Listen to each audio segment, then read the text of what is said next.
Eric Fassin is a professor of sociology at the University of Paris 8, Vincennes-Saint-Denis. He's affiliated with the Department of Political Science and the Department of Gender Studies.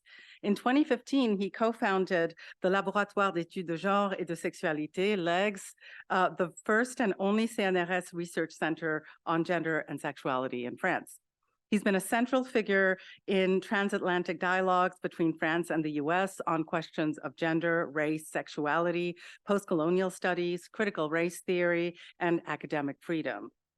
His acute understanding of both American and French terrains has made him an invaluable translator and diagnostician of the circulations and mutations of discourses on gender, class, race, sexuality, and indeed of intersectionality. You could see, for instance, le sexe politique, gender and sexuality in the transatlantic mirror. Sorry, I just did a Franco-English translation. And one of his most intriguing current projects includes, in collaboration with Joanna Masso, a book on Dada visual artist and poet Elsa von Freitag, oh my goodness, I'm going to butcher this, Loringhoven, which will address the mystery of whether Marcel Duchamp stole his urinal from her. Eric Fassin is what is called in France a sociologue engagé, or committed sociologist. He's also one of France's leading public intellectuals whose interventions on current events regularly appear in newspapers such as Libération or Le Monde, as well as his Mediapart blog called Identité politique. In French, current events are translated as les actualités. But under Eric Fassin's sociological pen, or rather keyboard, les actualités, or current events, becomes l'actualité, that is to say, actuality, or the present, but the present as it's traversed by the past and on the cusp of an undetermined and indeterminate future. As he puts it in his book, La démocratie précaire, or Precarious Democracy, quote, something happens, is in the process of happening. A world undoes itself, another world takes shape, under our very eyes, but unbeknownst to us. In short, to think through actuality is not to close oneself into presentism. On the contrary, it is to give ourselves a critical tool for apprehending the historicity of the present. For several decades, Eric Fassin has been unspooling the various histories that inform and misinform our present. He's been sounding out the authoritarian currents that subtend democracy, whether in France, in Europe, or the United States. His work has illuminated the connections between neoliberalism and political xenophobia, the production of Roma, migrants, racialized others as a devalued shadow or debris of the neoliberal subject. And I wanted to just mention here 2 points that I found really important that he makes. The first is about the biopolitics of unlivability. For Foucault, the shift from sovereign power to biopower is one from making die and letting live, sovereign power to making live and letting die, biopower. Fassin shows us how neoliberalism inaugurates a new regime that neither lets live nor lets die, but creates the conditions that make life itself, living itself, unlivable, such as the raising of migrant or Roma settlements regularly by the French state. A question that runs through his work is the place of intellectual critique when mechanisms of repression are on full display, unabashed, or décomplexé, as he calls it. In his widely translated Populism of the Left and Right, which examines the politics and poetics of resentment in the US and France, Eric Fassin reminds us that democracy is never given. Rather, it's a perpetual struggle. As he puts it, quote, democracy wears down when it isn't used. In other words, use it or you lose it. His talk today is linked to his forthcoming book titled State Anti-Intellectualism and the Politics of Gender and Race. And his talk is titled The Neo-Fascist Moment of Neoliberalism, Illiberal France and Beyond. Please join me in welcoming Eric Fassin.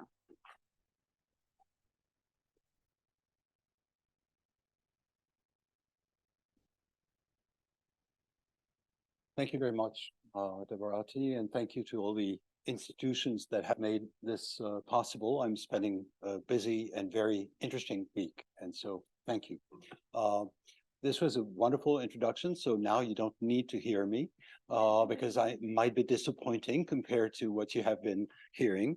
But I will start from one point that you underlined, working on actuality. that is not working from a distance, not working as a historian looking back into the past, but rather trying to. So I think that I'd like to start with today, what happened in France today. Not yesterday, not tomorrow, today. There was a legal debate in the Conseil d'État to know it was okay for the Minister of the Interior to ban any pro-Palestinian protest. I will not get into the detail of this. Let's just say that, interestingly, the person who was representing the minister said, no, but he said that, but the prefects can still do whatever they want, which seems an unexpected turn of events, that the whole point of the minister telling the prefects what to do is that they're supposed to do what he tells them to do. I will not develop that, but it's just a way of acknowledging the fact that I'm not totally blind or deaf to what is going on in the world. However, I will not address it. I just want to emphasize that it's not isolated. It's not just what's going on in the Near East or what's going on in France about the Near East. Let me take another example of banned demonstrations in France recently.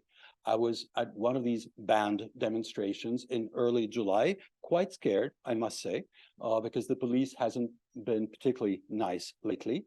It was on a totally different subject, but after the riots or uprisings in the banlieue, following one more death, that of Naël, a young man who was killed by the police for not complying with orders to stop his car. So every year since 2017, there has been a demonstration to commemorate the death of another young man, Adama Traoré. And for the first time this year, it was banned with the idea that it would be a public disturbance.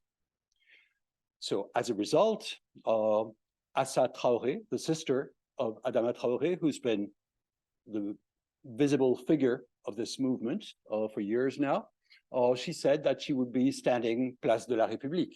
So she didn't exactly call for a demonstration, which would have been illegal, but she just said she would be there, and many people decided, let's go there. That's one example, but what I want to show is that the question of demonstrations is not just about one issue, it's about a series of issues. And banning demonstrations is becoming more and more common in France. I start with France. I will speak quite a bit about France, but I don't want to focus only on France. My point, rather, is that France is no exception. That is contrary to what many people believe or want to believe. There's not a series of countries that are radically undemocratic and a series of countries that are radically democratic. It's more a difference of degree. And that's why the battle about precarious democracy is a constant fight. It's not just between one country and another, it's between one country today and yesterday and tomorrow, as you well know if you live in the US. So I don't need to warn you about the fact that democracy is precarious. I think most of you have heard the news. So I wanted to start with these examples of an authoritarian drift in France, but not just in France, of course. But then, as you may have noticed in my title, I used the word neo-fascist, which is a bit stronger. And so I want to argue that it makes sense to use that word. Interestingly, I first dared to use it 5 years ago in a piece that I published in Le Monde, and pretty much everyone I knew disapproved. That is, people who agreed with me on many things disapproved. The journalist who was publishing this was trying to sort of find ways to say no, but eventually they did publish it. Today, I think it sounds less problematic. That is, the acceptance that there's something about neo-fascism that may be happening is really less difficult to establish. So what I want to say is that first, this is what I will try to show, why it's useful, not just to be louder, but as an analytical tool to talk about neo-fascism. That's the first thing. The second thing is the connection with neoliberalism. That's one of the hotly debated issues. Are we talking about the same thing, or are they opposite things, or are they sometimes connected? And my general argument will be that there's no necessary link, but today we live in a neoliberal condition that is also a neo-fascist moment. So it doesn't mean that everything is the same. It doesn't mean that everyone is a neo-fascist. It doesn't mean that Macron is a neo-fascist, but I think it's not a strict opposition as is staged by someone like Macron. Macron will insist that on the one hand, you have illiberal Hungary, or that you have Bolsonaro, or that you have Trump, or that you have Salvini, etc. And we are different because we're French. It doesn't quite work that way, actually. Surprisingly, the French are not inherently democratic. So let me perhaps try, after I've sort of proposed this sort of short definition of what I'm going to do, let me say something about chronology. In fact, if we think of the connection between neoliberalism and democracy, we could start in 1989 with the fall of the Berlin Wall. The general idea of neoliberals was that neoliberalism was liberal in a political sense. That is, basically the freedom of the markets was going to change the world, in particular in the Eastern Bloc. It was going to be both freedom economically and freedom politically. That was a sort of common sense of ruling elites in the West, let's put it this way. Actually, that's one of the reasons why I'm pleased that the book that you mentioned is coming out with Central European University Press, because the idea is that usually they're not that interested in France, but if we're starting to talk about the illiberal drift of countries that were supposed to be the embodiment of a liberal democracy, then it's something to think about. So let's look at this moment in 1989. The idea was that breaking with communism meant also entering a world of freedom, both for markets and for politics. Of course, not everyone agreed, but this was the dominant discourse, and it has played an important role because it has been very difficult for the majority of people to start contesting that, and in particular, in the case of Europe. If you look, for example, the referendum that took place in 1992 for the Treaty of Maastricht about European integration, basically.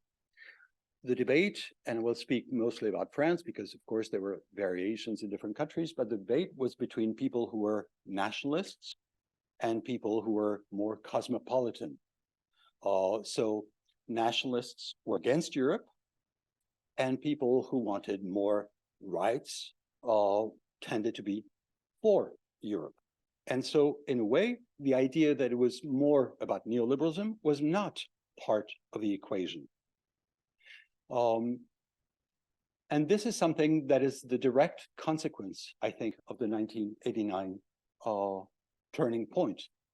That is the link between neoliberalism and liberalism. The moment that undid this most clearly, I think, was in 2005. Another referendum in France, and with variations depending on the countries in Europe, about Europe.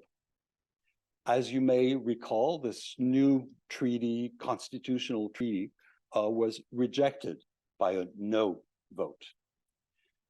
What was interesting is that it was not in the same terms exactly as what had happened in the debate 13 years earlier.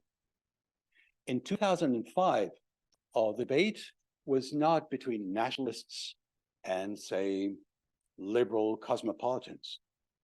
In fact, you had right-wing opposition and right-wing support. So you had right-wing neoliberals who supported the treaty and right-wing neo-fascists who opposed the treaty. On the other hand, you had left-wing divisions as well. That is, you had neoliberal left-wing people who supported this new constitution and who voted yes. And you had people on the left who were not necessarily nationalists, who were not necessarily xenophobic, who sometimes were, but it was not a precondition. So in fact, it's a completely different landscape. That is, the question of neoliberalism has become central. In 2005, on the whole, the reason why the treaty was defeated is because of neoliberalism and because of the alliance of part of the left with part of the right, with very different agendas, but there were different agendas on both sides. So it's not just one side that was incoherent. Both sides were incoherent, as is often the case in a referendum. This was a very important moment for another reason, because in fact, Nicolas Sarkozy in 2005 was a rising figure on the right, and he decided that this would be his moment. He supported the treaty, but then he told people, I understand your rejection of all this. You want to be protected.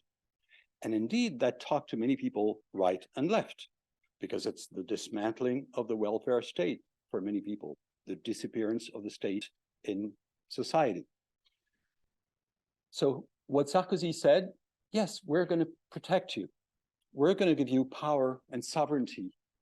And of course, that meant fighting against immigration. So basically, he converted the no vote into a xenophobic no vote, leaving out the critique of neoliberalism, the critique of the neoliberal drift of the European Union. That's what Sarkozy did. And you could think, well, this is France. But he managed to convince many other countries throughout Europe that basically immigration policies should define Europe. On the one hand, free markets. On the other hand, political xenophobia. It didn't start then, but became a common policy. In particular, I was quite interested in the fact that after he was elected president, France was head of Europe for 6 months. You know, it's a sort of changing responsibility. And the then Minister of Immigration and National Identity, Brice Hortefeux, with whom I had an exchange, who was, he organized a European summit on integration of immigrants in Vichy. And of course, as you can imagine, it created reactions. Some people said, how dare you organize a xenophobic summit in Vichy, of all places? And this was a very important moment, I think, because what was his reaction? How dare you? I mean, Vichy is not Vichy. Why are you all the time thinking about Vichy as that place in World War II? Actually, they have good hotels. Which apparently is true. I haven't been. It's not my favorite vacation place. But so this is, I think, an important moment when there's a redefinition of what Europe means. Europe is not supposed to be so much about rights any longer. It's supposed to be about protecting the boundaries. And protecting the boundaries is interesting because in some ways, the whole point of Europe was getting rid of borders. Of course, it was supposed to be just internal borders. But I'm French. When I travel in Europe now, most of the time, I have to show my passport.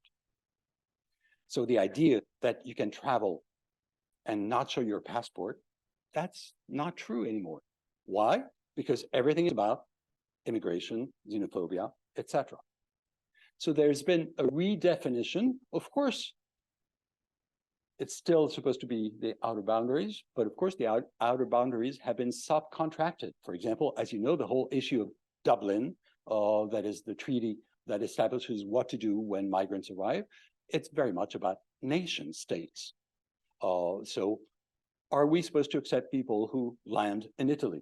No, because Dublin says they're supposed to be in Italy. And then Italy says, this is not fair. And the French say, oh, they're xenophobic. So Macron is saying basically that the Italians are xenophobic because they want to have immigration not just for those who are closest to where migrants arrive, but as a European thing. So it shows the dissolution of Europe as an entity. It has become a series of nations, which was exactly the project of the far right, l'Europe des nations. A Europe of nations is the exact opposite of what Europe was supposed to be about, because actually Europe was supposed to be one of the consequences of World War II. That is, rebuilding a European community, first with the economy, but hoping that it will go further. The market was supposed to be leading to more democracy. Now, there was another test for this. You mentioned the fact that I have worked on the Roma issue, that is anti-Gypsyism, as not just a social phenomenon, but as a political issue. Sarkozy was the one who launched this while he was president. In particular, there was the famous Grenoble speech that he gave in 2010. And at that time, what he said is that, yes, there's a problem with these people. And he mixed together the ones that are French, gens du voyage, and the ones that are foreigners that come from Romania, Bulgaria in particular. For him, it was all the same thing, which means he was using an ethnic category. It was not a national category. And here you see that with the Roma, what I have been describing about xenophobia becomes racism.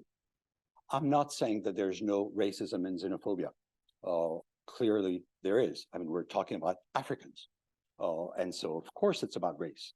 But in the case of the Roma, it became explicit because if you reject Africans, you could say it's because they're not French, it's because they're not Europeans. But if you reject the Roma, some of them are French. And now they're all Europeans. I mean, not all in the world, but all European Roma are Europeans. So that's been the problem with the Roma. The problem with the Roma is that they have rights. They cannot be treated like Africans. I realize, of course, the brutality of what I'm saying, but I'm describing the brutality of what is going on. So how do you get rid of people who have rights? You make life unlivable for them. Which, of course, it is not purely French or European invention. I was interested when I discovered that in the US, Republicans had used the phrase self-deportation. That is basically, if you make life difficult enough for people, they will leave on their own. So you're not kicking them out because they have rights, but you're just making life unlivable.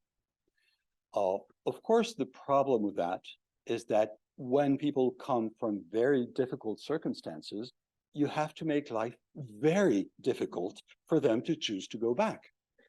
There was, for example, and I have often quoted that because I'm still as angry as it was the first day when I heard it, a man who was the mayor of Lyon, Gérard Collomb, and then who became the first minister of the interior of Emmanuel Macron, in charge of immigration, when there was a fire that broke out on a Roma camp or slum, he decided, I mean, he made a comment because there were several people who died, teenagers and adults.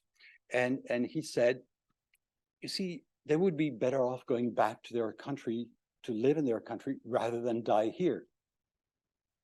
Which shows quite clearly the logic of making life unlivable. I mean, basically, it's a better deal to go than to stay. That's what he's saying. So that's the return of race in France. But what about the return of race in Europe? And I hope I was clear about the return of race. It's the shift from it's about foreigners to it's about people who have rights because they're Europeans. What about Europe? Well, there was an interesting moment that also has to do with the legacy of World War II, when the commissioner in charge of human rights, Viviane Reding, in 2010, accused France of hiding the fact that it was treating the Roma on an ethnic basis, which is illegal. And she said, I had hoped that after World War II, this would not happen in Europe anymore. I'm sure now you expect the French reaction of Sarkozy and all that. It's outrageous. How dare you compare to the Nazis? So the lesson of World War II is you should never compare French policies to anything that happened in World War II. Vichy is not Vichy, and treating the Roma the way we do has nothing to do with the way they were treated in World War II. So the rhetoric of World War II is very important. It plays a role as a way of saying, you know, plus jamais ça, this will never happen again, means it cannot happen. It hasn't happened because it's past. I mean, it's World War II. It's not the present. So history has a function. It's to distance from the present. One of my favorite sentences by Brice Hortefeux, whom I quoted before. I'm a great fan personally of Brice Hortefeux. And when he was justifying having the event, the summit in Vichy, his phrase was, "Il y en a assez de ces histoires de passé." We're sick and tired of these past things, you know, these stories from the past or histories from the past. Sick and tired of the past. That says something, and that says something about my effort to think about actuality, not just as the present, but as the present that is traversed by both the past and the future. Now, this return of race meant that it was not just France, because basically Europe caved in. Later, we haven't heard much about Europe despite the treatment of the Roma on an ethnic or racial basis in France, and not just in France, in several other countries. For example, that's what happened with Prime Minister, well, First Minister of the Interior and then Prime Minister Manuel Valls, who, as soon as François Hollande was elected, picked up the same rhetoric, including the same phrase, the vocation of the Roma is to go back to their countries. The phrase, the vocation of people. You know, it's like a calling. Strangely enough, they don't seem to hear their calling, and we have to help them understand their real vocation. That is, we're making life unlivable so that they eventually, thanks to us, understand what they're supposed to do in life, despite the fact that they have rights. So the shift to race, I think, is very important, from immigration to race. Now, I want to take other examples of this shift from immigration to race, and that's in the police treatment of people. Basically, the police have been making life unlivable for many migrants. That's true in Calais, that's true in the Alps, that's true in Paris, that's true in many other places. That's because we are told they're illegal. Of course, we know what's going on, not just in France, for example, what's going on in Greece. Pushbacks. Pushbacks means that basically, if you're arriving in Europe and you have set foot in Europe, you cannot be kicked out right away. You have to check if the person is seeking asylum. But what happens is that at night, you have the Frontex and other institutions that are pushing back into the sea so that basically people, even though they have landed, have not legally landed because they were pushed back. One of the results is that quite a few of them drown. So making life unlivable actually can mean making them die. But it's just accidental. They're not being killed. It's just that they're being pushed back. So it's not just about France. What's happened is that it has become European policies. Of course, there's more than Europe. If we're talking about human rights, for example, you can have the UN. There was the trial of Manuel Valls. While he was prime minister, he was prosecuted, he was sued by, it's a complicated story because there were two lawsuits, but I'll simplify it and talk about one. La Voix des Roms, Roma Association, that sued him for his declarations about the vocation of the Roma, because it was clearly policies based on an ethnic or racial category that is not recognized, that is not legal. So you cannot have policies that target people based on that, theoretically. Otherwise, it would be state racism. And it's not okay to talk about state racism in France. You can get in trouble. So what happened with that was that he was sued, and I was called as an expert witness. Not that I'm an expert that much, but basically because I could be useful for La Voix des Roms, making an argument. And my argument was, okay, the defense of Manuel Valls is that he's a politician, he's in government, so it's not about him, it's about French national policies. Why not? Of course, one could say, so it's okay to be saying racist stuff as long as it's official policy, which is debatable. But let's accept that. It's official policy.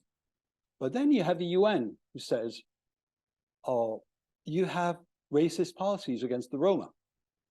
And the defense of the French government is, no, we don't have policies targeting the Roma. We have policies targeting unhealthy housing. So it's colorblind, if you will. But then if France is not lying to the UN, then he can be sued, because it means that it's not official policy. It's him talking. I was very proud of my argument, I have to say. I thought, this is fun,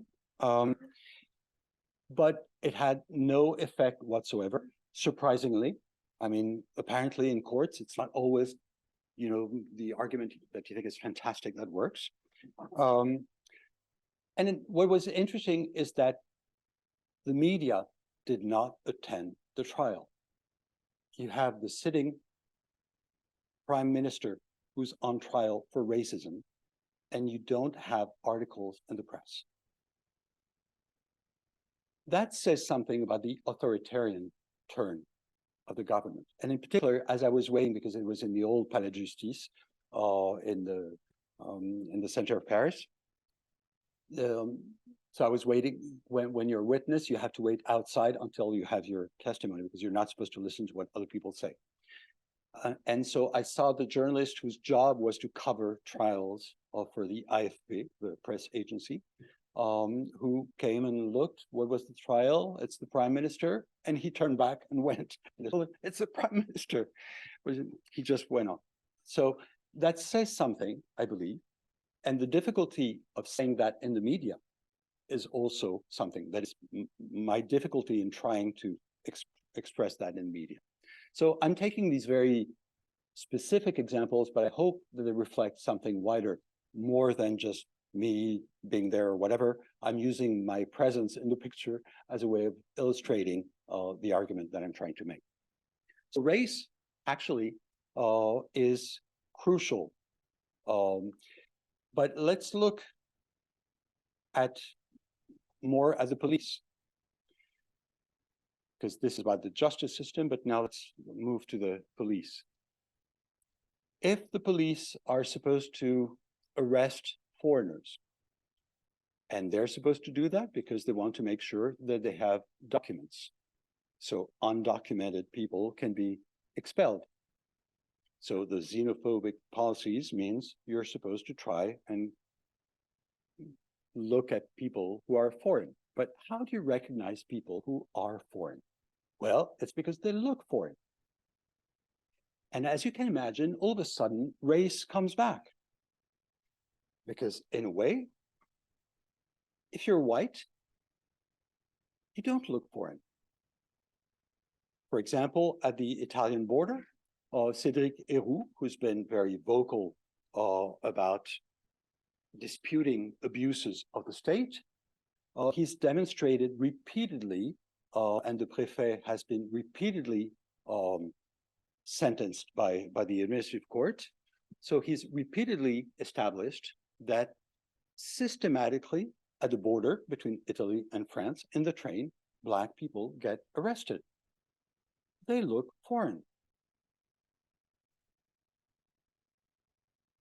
They may be in some cases, but some of them are Italian and some of them are French. And of course, I mean, if you listen to what's going on, for example, in soccer games, the racist calls against Black players, you see that it's the same story. That is basically people who don't look European. So there's been a transformation of Europe into a white project. It's not that it has always already been white, it's that the whiteness has become the goal. And you can see that at the border. Who's controlling whom? And you could think, well, that's only at the border, but that's also within France, racial profiling. First, the state says there's no such thing as racial profiling because it's illegal.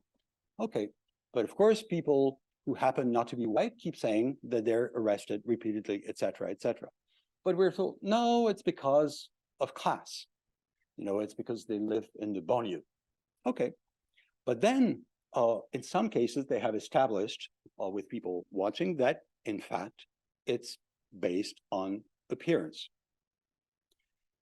Appearance is complicated because, I mean, if you have a cap on your head, in a way, it's almost as if you're not white, but which would have a different meaning, I understand, in the US. But it's very much about race. So once the state is sentenced for this, what's the reaction of the state? The state says, well, but if you want to arrest people who are undocumented migrants, you have to arrest people who look like that. And so the state made an argument in court that was based on race. That is basically saying that some people look French and some people don't look French. So you can see this transformation that has been going on all the time. And now let's look at it the other way around to go back to neoliberalism, because I didn't forget that I was supposed to talk about neoliberalism. Appearances notwithstanding. If you look at what's happened with the police again in the last few years, what you see is that it's been, I mean, no one is surprised, actually, when you live in the banlieue, you know that there's police harassment. I mean, there's no doubt. People know. They know for themselves. They know for their neighbors. They know for their kids. They know. Of course, when you have surveys about how the population feel about the police, the vast majority of people think, oh, fine, no problem, because the vast majority of people are not subjected to that. So, for example, if you're a senior citizen, it's never going to happen to you. You're never going to be harassed. But things change. This was supposed to be about them, so the racialized part. It was not supposed to be about us. So the vast majority of the population could think, where's the problem? Yeah, sure, but you know, they always do weird things in the banlieue and all that. They burn cars, etc. We don't. Okay. But then what happened is that the police got used to thinking that police work is doing that. And so what happened next is that, for example, that's what happened in demonstrations. In 2016, under François Hollande and Manuel Valls, that's what happened. That is basically what people were used to and tolerated because it was what say people who don't live in the banlieue and white people had gotten used to the fact that, yeah, well, that's a fact of life. That's very unfortunate, but that's the way it is. But it was about them. But in 2016, when you had the demonstrations against the labor law reform, all of a sudden, it was our kids. And of course, when I say our and their, I mean, you understand that they're scare quotes. But basically, it was not about them anymore. It was about us. So it was not only students, but also students. And so you had very nice, proper looking students who were treated the same way up to a point that people in banlieue were. So in fact, all of a sudden, you realize that what was happening to some could happen to others. That is basically, if you tolerate this kind of authoritarian drift of the police, it's not going to stop with them. It's going to be with the students. It's going to be with the people who demonstrate against neoliberal reforms. It's going to be against the gilets jaunes, the yellow vests, and many were mutilated, etc., as you know. So in fact, there was a realization that the banlieue had been a laboratory for authoritarian policies based on race. But it doesn't stop at race. What starts at race can go further than race.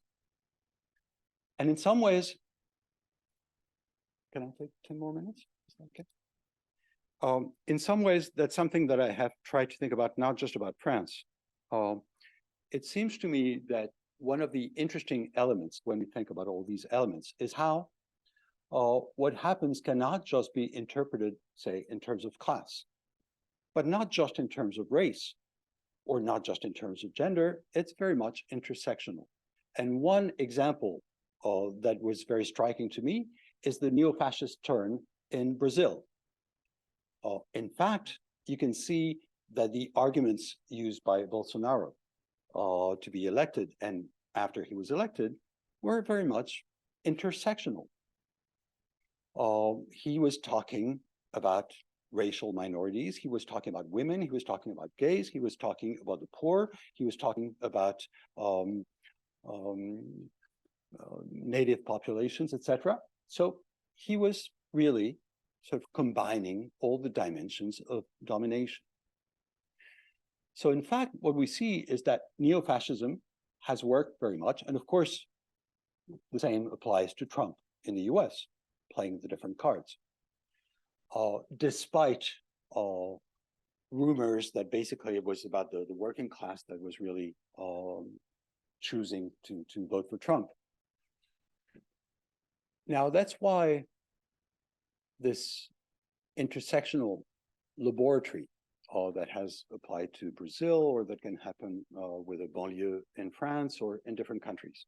These laboratories, I think they're important if we are to understand what has been going on in ways that are, in terms that are different from those that have often been used. And in particular, that's why I have criticized the use of the term populism. In particular, I criticized the analysis by political philosopher Chantal Mouffe. What does Chantal Mouffe say? As you may know, basically she says the critique of neoliberalism and neoliberalism as a way of sort of emptying democracy. That part I totally agree with. But what she says is, so populism is an attempt at restoring some kind of democratic nucleus. That's the phrase she uses. And of course, some of them are not on the left, but we could win them over with left populism. There are many reasons why I don't find that convincing. One of them being that I've never seen voters from the far right shifting in France to the far left. I mean, in polls, basically, you have three, which doesn't suffice to change the course of history. So, but I won't develop that. What I want to point out is that if you talk about populism, well, for example, Chantal Mouffe doesn't use the word extreme right or far right, let alone neo-fascism, because basically these people could be on our side. I don't believe they could, but I think if you change vocabulary and instead of talking about populism, you talk about neo-fascism, then you take seriously the fact that we're not on the same side. And it's very important politically to know which side you're on. That's the whole point of politics, right? If you don't know which side you're on, you're just confused. But that's not good politics. And actually, the problem is that confusion is something that is very useful for the right, and in particular for the far right. Basically, the far right has always been defined by neither right nor left. So if you start saying, well, it's more complicated than right and left because populism can be right and left, you're sort of giving in to a logic that is that of the far right. So that's why I insist on using the word neo-fascism. It's not just because it's about race. It's not just because it's authoritarian. It's not just because of the nationalism and et cetera, et cetera. So it's not just the thematic content. It's also the political function of words. If we call neo-fascism neo-fascism, well, then we know we have to take sides for or against.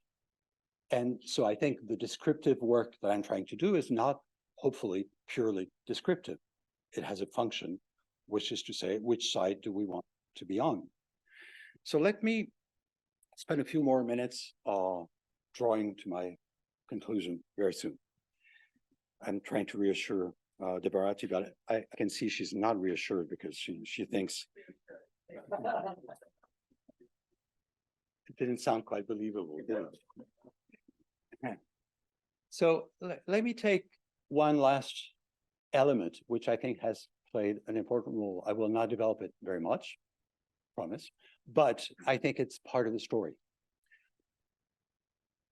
I work on gender and have worked on gender for a long time.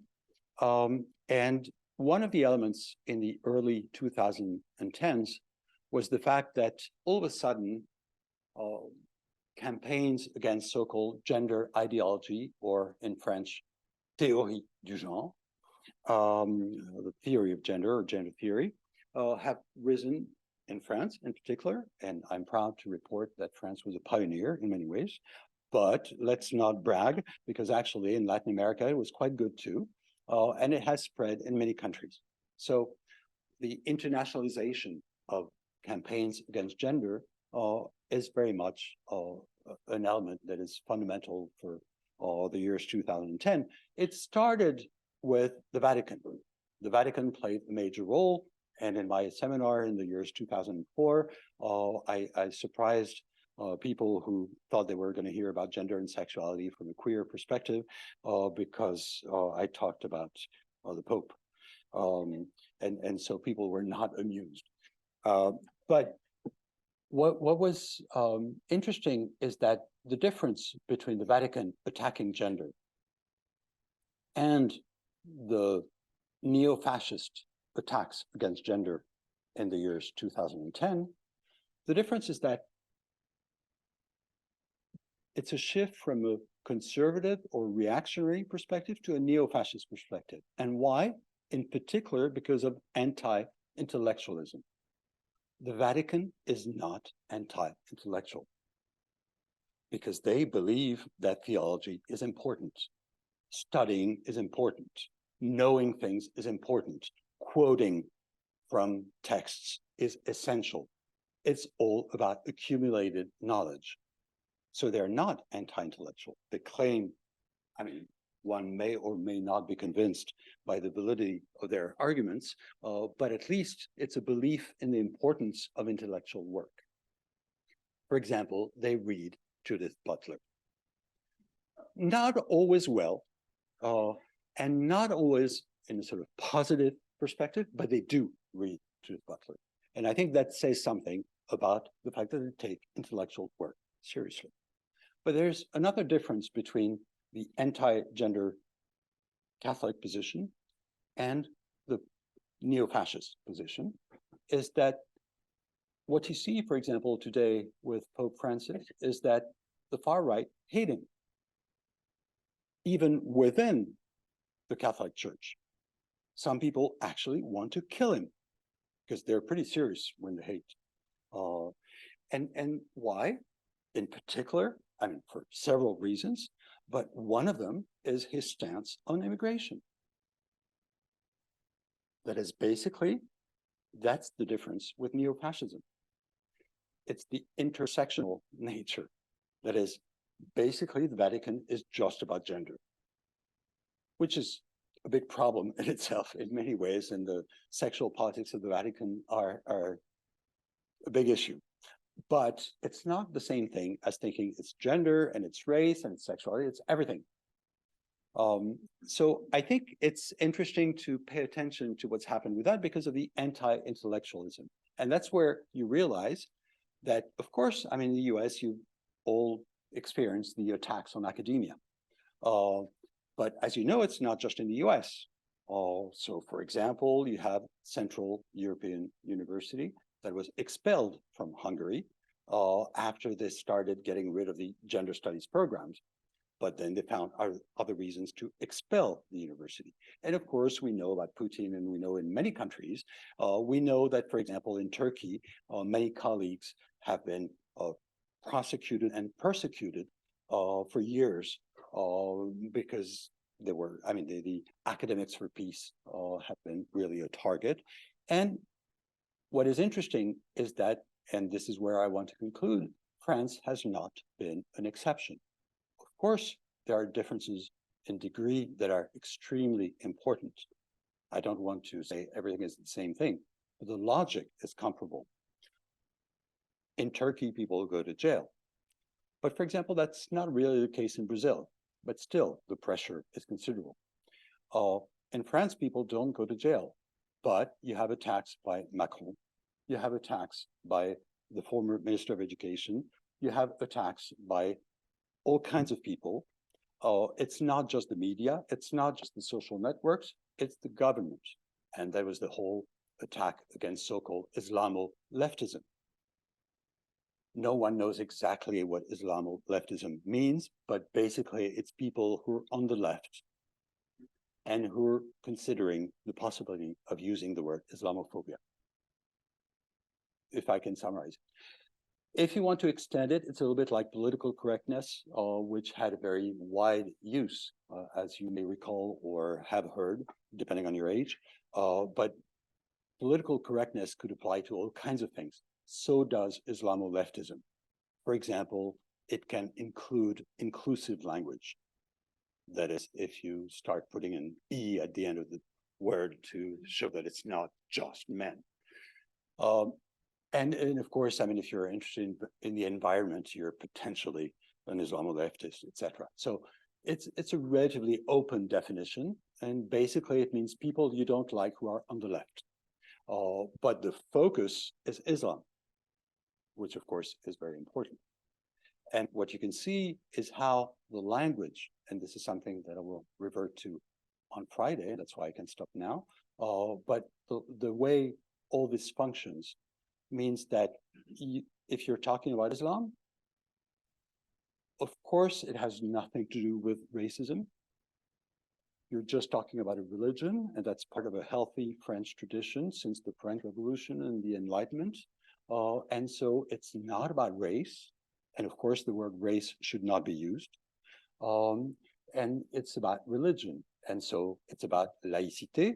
And laïcité is first a universalist principle, and second, essentially French, with a potential contradiction in terms. So this argument, I think, is very important because basically the way it works is that you can have the return of race without using the word race. On the contrary, the attacks have been against anti-racists who use the word race. And that's the bottom line of what was used by Jean-Michel Blanquer, the former Minister of Education, and many others today talking about race. And in particular, this is a word that has been used more and more by non-white activists and academics, including by some white academics such as myself, but in particular by non-white academics and activists. Talking about race is racist, even though it is meant to denounce the racism, the structural racism, or the state racism, but you can be threatened to be sued for talking about state racism in France today. So I'll stop here. Thank you very much for your patience.